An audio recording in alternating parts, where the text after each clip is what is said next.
Hari ini Selasa 12 April tahun 2022, saya mengikuti Latsar e-learning hari ke-6. Materi yang dibahas pada hari ini adalah materi agenda 1, yaitu mengenai kesiapsiagaan bela negara terkait dengan keprotokolan.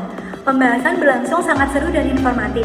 Materi yang saya peroleh pada hari ini adalah yang pertama, keprotokolan sendiri artinya adalah serangkaian kegiatan yang berkaitan dengan aturan dalam acara resmi yang merupakan bentuk penghormatan.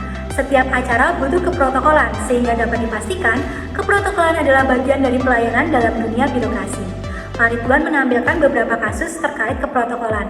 Namun ada satu kasus yang menarik perhatian saya, yaitu ketika mobil wakil presiden diisi dengan jerigen bensin di pinggir jalan. Hal tersebut mendapat kecaman dari netizen. Namun ternyata hal tersebut lazim di keprotokolan, karena apabila berpergian ke daerah terpencil, mobil Wapres atau pejabat negara harus membawa jerigen bensin cadangan.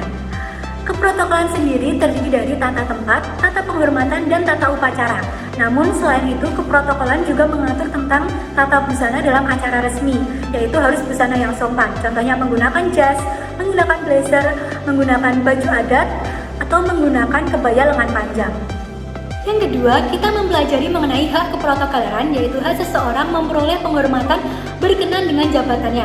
Hak keprotokoleran ini diperuntukkan bagi pejabat negara, pejabat pemerintahan, perwakilan negara asing, dan tokoh masyarakat. Pejabat negara sendiri adalah pejabat yang lingkungan kerjanya ada pada lembaga tinggi negara, contohnya presiden, wakil presiden, MPR, dan DPR. Sedangkan pejabat pemerintah adalah pejabat yang menjalankan fungsi administratif, contohnya para menteri. Selanjutnya masuk ke aturan dasar tata tempat.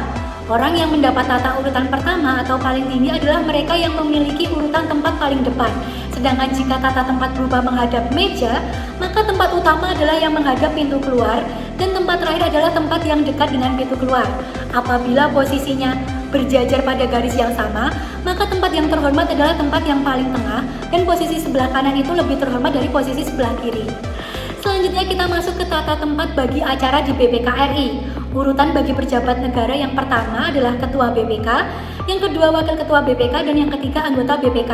Sedangkan urutan tata tempat bagi pejabat pemerintah yaitu dimulai yang pertama pejabat eselon 1 dengan memprioritaskan Pak Sekjen, yang kedua staf ahli, yang ketiga eselon 2 seperti kepala biro, kepala perwakilan, dan yang keempat tenaga ahli, serta yang terakhir tokoh masyarakat. Di akhir, Pak Ridwan juga memberikan kita suatu studi kasus dan meminta kita membuat layout untuk tata tempat acara di BPK RI untuk menambah pemahaman kita. Sekian yang dapat saya sampaikan, kurang lebihnya saya mohon maaf dan saya mengucapkan terima kasih.